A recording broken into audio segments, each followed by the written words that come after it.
ইরানের সবচেয়ে ক্ষমতাধর ব্যক্তি আর বেঁচে নেই।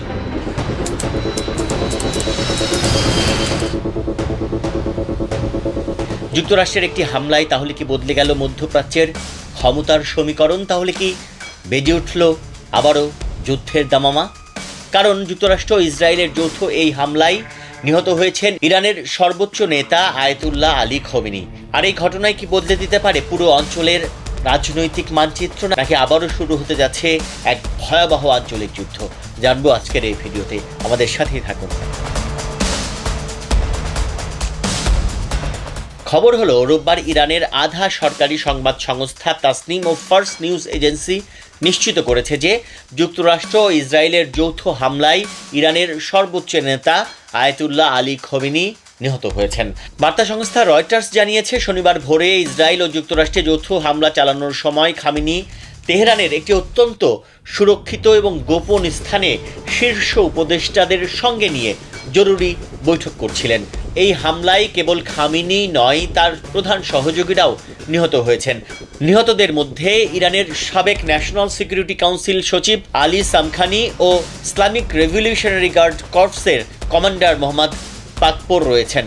সংবাদ সংস্থাটি আরও জানিয়েছে যে হামলার ঠিক আগ মুহূর্তে খোমেনি একটি ভূগর্ভস্থ সুরক্ষিত ব্যাংকারে প্রধান উপদেষ্টাদের সঙ্গে কৌশলগত আলোচনা করছিলেন। আল জাজিরার প্রকাশ করা স্যাটেলাইট ছবিতে দেখা গেছে যে খোমেনির প্রাসাদ সম্পূর্ণ ধসে পড়েছে এবং চারপাশ পুড়ে কালো হয়ে গেছে।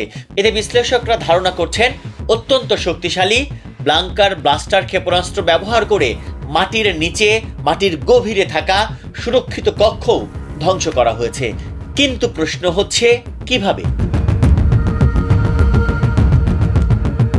ওই হামলার পর সবার আগে আমেরিকার প্রেসিডেন্ট ডোনাল্ড ট্রাম্প কিন্তু তিনি তার ফেসবুক পোস্টে এই মৃত্যুর খবর নিশ্চিত করতে চেয়েছেন এবং তিনি নিজের সামাজিক যোগাযোগ মাধ্যম ট্রুথ সোশ্যালে স্পষ্টভাবে হুঁশিয়ারি দিয়ে বলেন, ইরান যদি ইসরায়েল ও যুক্তরাষ্ট্রের প্রতি এমন হামলা চালাতে থাকে তাহলে তাদের উপর এমন আঘাত করা হবে বিশ্ববাসী যা আগে কখনো দেখেনি।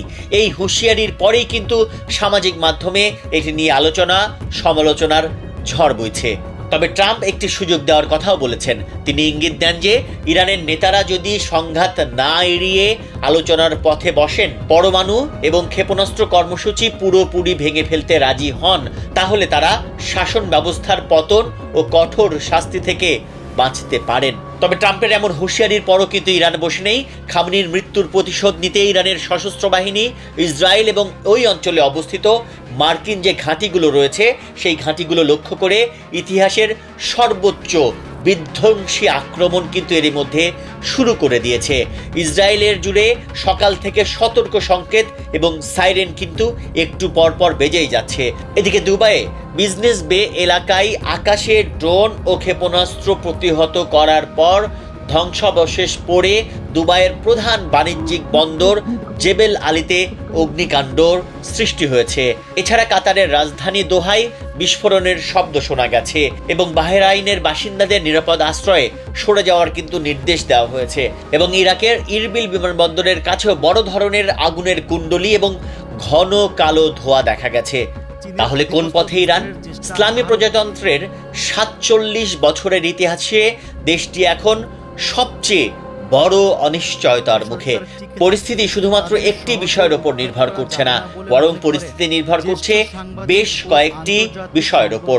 খোমেনির মনোনীত সম্ভাব্য উত্তরসূরি আলী লারজানি এবং বর্তমান প্রেসিডেন্ট মাসুদ পেজেশকিয়ানের সামনে এখন কঠিন সিদ্ধান্ত। তারা কি কঠোরপন্থীদের মতো প্রতিশোধের রাজনীতি চালিয়ে যাবেন, হামলা জারি রাখবেন, নাকি যুক্তরাষ্ট্রের সাথে সমঝোতায় যাবেন? প্রশ্ন কিন্তু থেকেই যাচ্ছে। জনগণের ক্ষোভও কিন্তু বাড়ছে এবং একই সাথে সম্প্রতি আইআরজিসি সদস্যদের বাড়তি লাল রং দিয়ে চিহ্নিত করার ঘটনা প্রমাণ করে যে ভেতরের জনরোষ যে কোনো সময় বিস্ফোরিত হতে পারে। আন্তর্জাতিক মিত্রদের অবস্থান কি তাহলে? ইরানের বর্তমান ব্যবস্থা ভেঙে পড়লে তাদের প্রধান বিনিয়োগকারী চীন এবং সামরিক মিত্র রাশিয়ার আঞ্চলিক প্রভাবও বড় ধরনের ক্ষতির মুখে পড়তে পারে। পরিশেষে বলতে চাই, আগামী এক সপ্তাহের ঘটনা স্পষ্ট করে দেবে ইরান আসলে কোন পথে এগুচ্ছে, আর ইরানের ভবিষ্যৎ কি নির্ধারণ করবে ইরানের বাসিন্দারাই নাকি যুক্তরাষ্ট্র। আপনি কি মনে করেন? জানান মন্তব্যের ঘরে। ততক্ষণ পর্যন্ত ভালো থাকবেন, আর এমন আরও বিশ্লেষণ পেতে আমাদের সাথেই থাকুন। ভালো থাকবেন এবং অবশ্যই সাবধানে থাকবেন।